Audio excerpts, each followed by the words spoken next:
Financial markets పై పట్టు సాధించాలనుకునే వాళ్ళు Revanth conduct చేసే వెబినార్ కోసం ఈ నెంబర్ కి కాల్ చేయండి.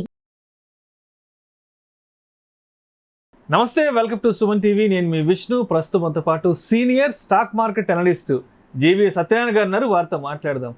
సార్ నమస్తే. సార్ సత్యనారాయణ గారు నమస్తే. సత్యనారాయణ గారు, మార్కెట్ని యుద్ధ భయాలు వెంటాడుతున్నాయి. ఇరాన్ ఇజ్రాయెల్ యుద్ధంతో ఒక్కసారిగా మార్కెట్లలో పెద్ద ఎత్తున అనిశ్చితి కనిపిస్తోంది. మరి ఇప్పుడు మార్కెట్లలో ఇంత ఫాల్ ఉంది కాబట్టి ఈ టైంలో అంటే ఎటువంటి సెక్టార్స్కి కానీ స్టాక్స్కి కానీ దూరంగా ఉండాలి అంటారు. అండ్ ఇటువంటి సందర్భంలో కూడా ఇన్వెస్ట్మెంట్స్ చేసుకోవడానికి మార్కెట్ను దృష్టిలో ఉంచుకొని ఏవేవి కొంత అనుకూలంగా ఉండొచ్చు అంటారు, అనుకూలంగా ఉంటాయి అంటారు? ఓకే, జనరల్గా బిజినెస్ అంటే ఏంటిది? తక్కువలో కొనుక్కోవాలి, ఎక్కువలో అమ్ముకోవాలి. ఈ బిజినెస్లో కూడా సేఫ్ అంటే ఏంది? ఎవరైనా కానీ అంటే పెట్టుబడి పెడుతున్నప్పుడు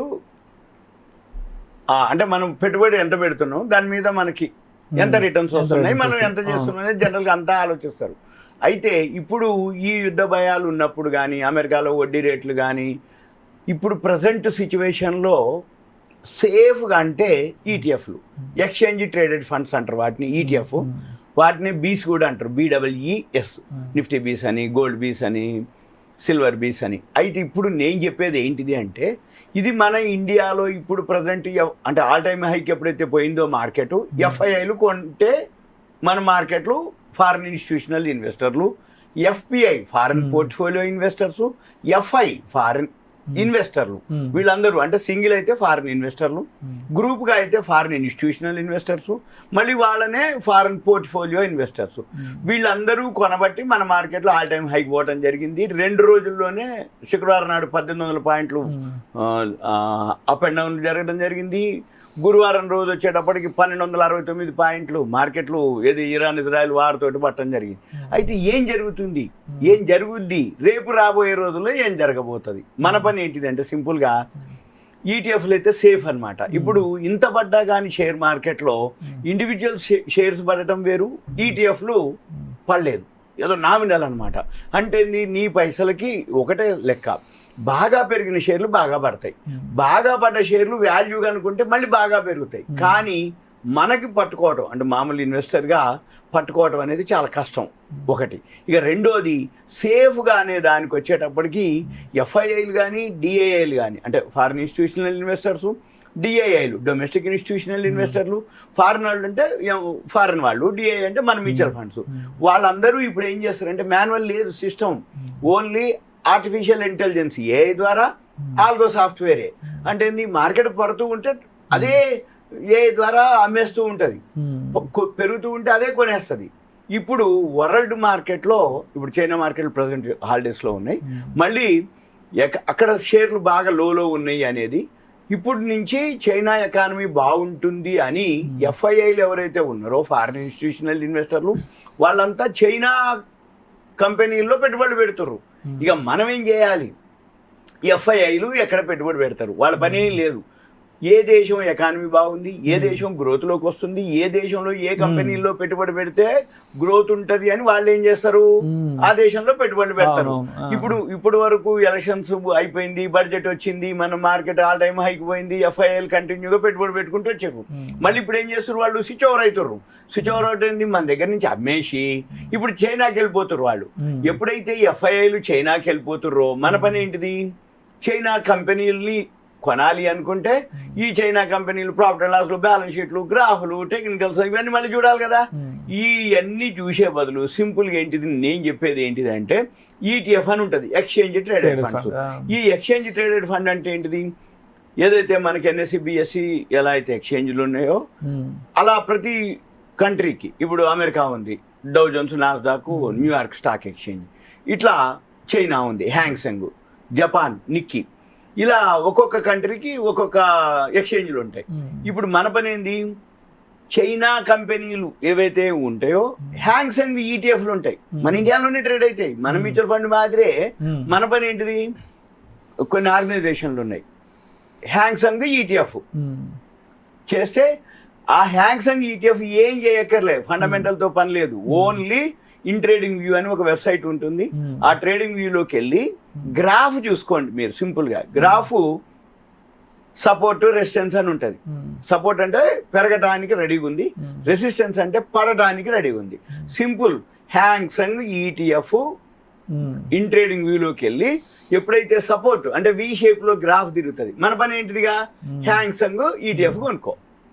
మళ్ళీ ఇప్పుడు మన ఈటీఎఫ్లు ఉన్నాయి, మన ఈటీఎఫ్లు ఇప్పుడు ఫారెన్ వాళ్ళు అమ్మేస్తున్నప్పుడు ఏమైతే అవి తగ్గిపోతాయి. ఇప్పుడు అమెరికా ఈటీఎఫ్లు ఉన్నాయి.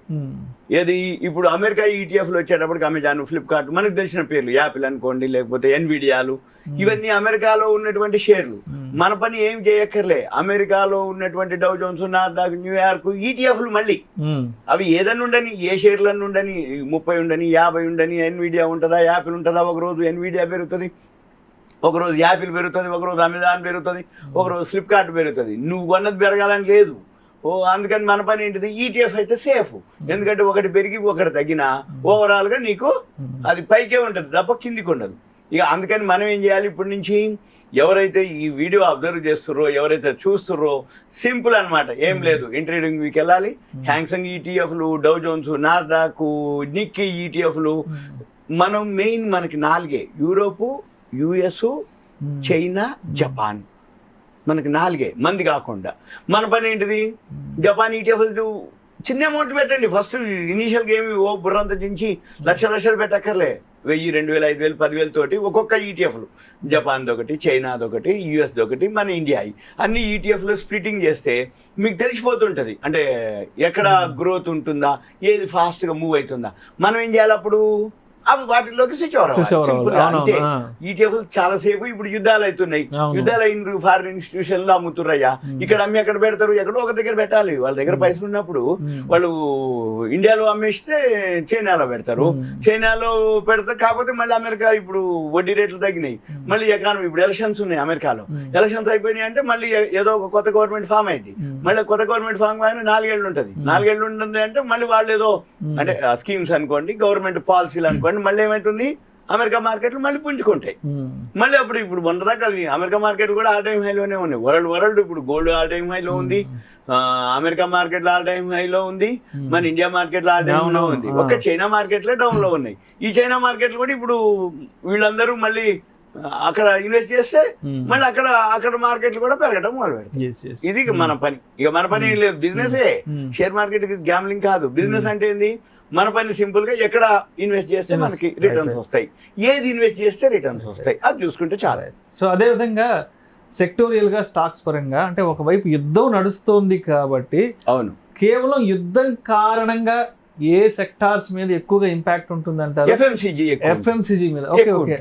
ఎఫ్ఎంసీజీ వల్ల ఏమైతుందంటే ఇప్పుడు ఎప్పుడైతే సప్లై చైన్ ఎప్పుడైతే సప్లై చైన్ ఆగుతో మిగిలేని పెద్ద పట్టించుకోరు. టీవీలు కొనకపోయినా, బండ్లు లేకపోయినా ఏం కాదు, కానీ ఫుడ్ లేకపోతే కాదు. సప్లై చైన్ అప్పుడు ఏమైందంటే దాని వల్ల మెయిన్ 4 బియ్యం, పంచదార, గోధుమలు, నూనె. ఈ 4 ప్రొడక్ట్స్ కి మామూలుగా ఉండదు. మనము తటస్థంగా ఉన్నాం కాబట్టి మనం ఎప్పుడు కూడా అంటే ఉదాహరణకి ఇప్పుడు ఇరాన్, ఇజ్రాయెల్ గొడవ నడుస్తుంది. వీళ్ళు గొడవ నడగానే వీళ్ళకి ఎవరైతే దిగుమతి చేసుకుంటారో అంటే పంచదారలు, గోధుమలు, లేకపోతే బియ్యము, నూనెలు, వాళ్ళు ఇవ్వరు వీళ్ళకి. తటస్థంగా ఉన్నాం మనం. వాళ్ళు ఏం చేస్తారు, మా దగ్గర ఇప్పుడు ఇరాన్, ఇజ్రాయెల్ గొడవలో మెయిన్ క్రూడ్ ఆయిల్ అనమాట.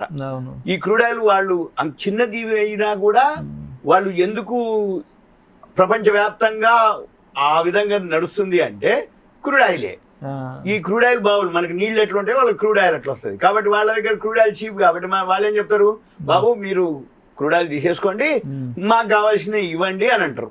అప్పుడు మనం ఏం చేస్తాం, మన క్రూడ్ ఆయిల్ అవసరం కాబట్టి ఓకేనండి అంటాం, మళ్ళీ మనం వాళ్ళకి ఎక్స్పోర్ట్ చేస్తాం. అంటే మనం తటస్థం కాబట్టి మనకి. అందుకేనేమో ఇవాళ కూడా చూశాను, న్యూస్ లో చూశాను, వార్తాపత్రికలో ఇతర గల్ఫ్ దేశాలు కూడా ఆ ఇరాన్, ఇజ్రాయెల్ దేశాలతో కొంత తటస్థంగా ఉన్నాయంట. అంటే ఎవరిని వ్యతిరేకించకుండా, ఎవరికి వ్యతిరేకంగా మాట్లాడకుండా తటస్థంగా ఉన్నాయి. ఎందుకంటే మీరు చెప్పినట్టు ఈ పెట్రోల్ కి సంబంధించిన వాణిజ్య ఒప్పందాలు, వాణిజ్య అవసరాలు ఎక్కువ ఉంటాయి కాబట్టి వీళ్ళు కూడా తటస్థంగానే ఉన్నారంట మిగతా గల్ఫ్ దేశాలు కూడా. కరెక్ట్. అందుకని అప్పుడు ఏమైందంటే మనకెందుకు ఈ గొడవలతోటి సప్లై చైన్ డిస్టర్బ్ లేకుండా నడిచిపోతుంది. రైట్, నీకు కావాల్సింది నేను ఇస్తా, నాకు కావాల్సింది నువ్వే మాట్లాడుకో. ఇది జరిగింది. Right. Thank you sir. Thank you so much. Suman TV ప్రేక్షకులకు ధన్యవాదాలు. సెలవు.